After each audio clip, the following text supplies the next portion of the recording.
피오 파마슈티컬스는 미국 나스닥에 상장된 임상 단계의 바이오 기업으로 RNA 간섭 기술을 기반으로 한 차세대 면역 항암 치료제를 개발하고 있다. 이 회사의 핵심 기술은 인타실이라 불리는 독자적인 RNA 간섭 플랫폼으로 암세포 내 특정 유전자를 조절해 면역세포가 암을 다시 인식하고 공격할 수 있도록 돕는 방식이다. 대표 파이프라인인 PH172는 피부암을 포함한 표피성 종양을 대상으로 하며 종양 부위에 직접 주사해 면역 반응을 유도한다. 현재 상업화된 제품은 없고 모든 역량은 임상과 연구 개발에 집중되어 있다. 최근 가장 주목받은 소식은 PH172의 임상 1비상 최종 코호트 결과다. 지난 11월 초 발표된 데이터에서 3명의 환자 중 1명은 종양이 완전히 사라졌고 또 1명은 90% 이상 줄어들었다. 나머지 1명 역시 절반 이상이 감소했다. 특히 이들은 모두 고용량 투여를 받은 환자들로 이전보다 약 20배 높은 용량이었음에도 심각한 부작용이나 독성이 전혀 보고되지 않았다. 지금까지 총 16명의 피부암 환자를 대상으로 한 결과에서는 6명이 완전 관해를 보였고 나머지 일부도 높은 반응률을 보였다.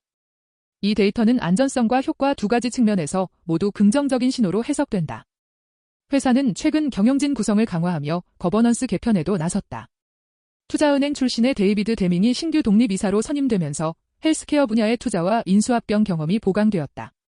그는 JP모건에서 10년 이상 헬스케어 부문을 담당했던 인물로 회사의 전략적 제휴나 기술 이전 논의에서 실질적인 역할을 할 것으로 기대된다. 현재 회사의 규모는 작지만 이러한 인선은 기업의 신뢰도를 높이고 향후 자금 조달과 협력 추진에 긍정적인 영향을 줄 수 있다. 피오 파마슈티컬스의 재무 구조는 여전히 불안정하다. 현재까지 매출은 거의 없으며 순손실이 지속되고 있다. 올해 2분기 실적에서 주당 순손실은 시장 예상보다 다소 컸고 올해 전체 손실도 확대될 전망이다. 다음 분기 실적은 11월 중순경 발표될 예정이며 이때 현금 잔액과 연구개발비 규모가 핵심 체크포인트가 될 것이다. 수익보다는 자금 소진 속도와 운영 가능 기간, 즉 현금 런웨이가 생존의 기준이 된다. 이 기업의 리스크는 명확하다. 우선 임상 단계에서 성공이 보장되지 않는다는 점이다. PH172는 아직 초반 단계로 안전성을 중심으로 한 연구에 머물러 있다. 둘째, 매출이 전무하기 때문에 자금 조달이 반복적으로 필요하다.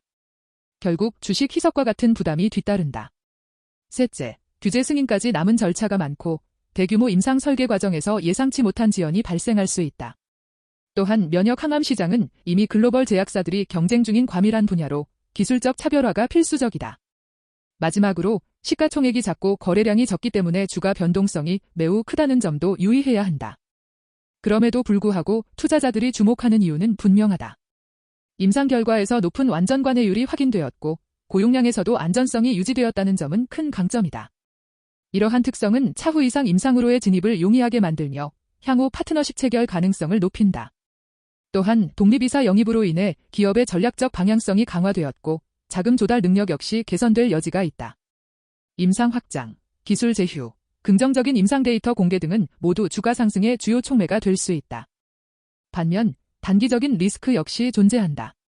현재 임상 데이터는 환자 수가 매우 적고 치료 효과의 지속성에 대한 근거가 부족하다. 지속적인 적자 구조는 결국 추가 자금 조달을 불러오며 주가 희석으로 이어질 가능성이 높다. 또한 시장 전반의 투자 심리가 약화되면 소형 바이오주는 급격한 낙폭을 보일 수 있다. 피오 파마슈티컬스는 장기적으로 의미 있는 임상 성과를 내야만 생존할 수 있는 구조이며 단기적 수익을 기대하기는 어렵다. 투자 전에 반드시 확인해야 할 사항이 몇 가지 있다. 첫째, 회사가 보유한 현금 규모와 분기별 소진 속도를 분석해야 한다. 둘째, PH172의 임상 이상 진입 시점과 대상 환자 수가 중요하다. 셋째, PH794 등 추가 파이프라인이 존재하는지 여부를 검토해야 한다. 넷째, 기술 이전이나 공동개발 같은 비희석성 자금 조달 계획이 있는지도 중요하다. 마지막으로 유상증자나 전환사채 발행 내역 등 주가 희석 요인을 반드시 점검해야 한다. 종합적으로 보면 피오 파마슈티컬스는 전형적인 고위험 고수익형 바이오 벤처다. 단기적으로는 임상 결과 발표나 자금 조달, 파트너십 같은 뉴스가 주가를 크게 움직일 수 있다. 중장기적으로는 PH172가 임상 이상에서 확실한 치료 효과를 입증할 경우 기업 가치가 크게 상승할 가능성이 있다. 하지만 그 전까지는 불확실성이 크고 실패 가능성도 존재한다. 따라서 전체 포트폴리오 내 비중을 제한하고 위험을 감수할 수 있는 범위 내에서 접근하는 것이 현명하다.